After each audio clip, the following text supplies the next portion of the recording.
Hi friends, Telangana రాష్ట్ర ప్రజలందరికీ అదృప శుభవార్త. ఇందిరమ్మ ఇల్లు L1, L2, L3 లిస్టులో మీ పేర్లు, మీకు ఇల్లు మంజూరు అయ్యిందా లేదా అనేసి మీకు లిస్టులో అయితే వస్తున్నాయండి. మరి ఎక్కడ చూసుకోవాలి, ఏ లింక్స్ ఉంటాయి తెలుసుకునే ముందు లైక్ చేయండి, షేర్ చేయండి, సబ్స్క్రైబ్ చేయండి. పక్కన bell icon all symbol button గంట సింబల్ నొక్కితే నేను వేసే లేటెస్ట్ అప్డేట్స్, వీడియోస్ నోటిఫికేషన్స్ మీకు వెంటనే అయితే వస్తాయండి. లేట్ చేయకుండా అయితే వీడియోలకు అయితే వెళ్ళిపోదాం.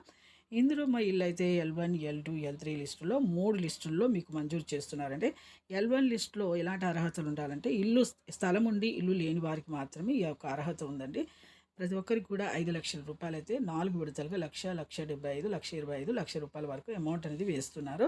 అలాగే ఇప్పుడు 1,00,000 పైనే మీకు ఇల్లు అయితే మంజూరు చేయడం జరిగిందండి.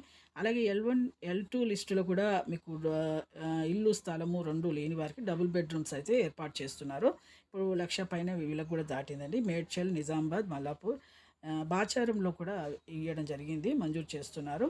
అలాగే L3 లిస్టులో కూడా మీకు ఇల్లున్నా కూడా స్థలం ఉన్నా కూడా మంజూరు చేస్తామని కూడా చెప్పడం జరిగింది. లైక్ చేయండి, షేర్ చేయండి. Thanks for watching.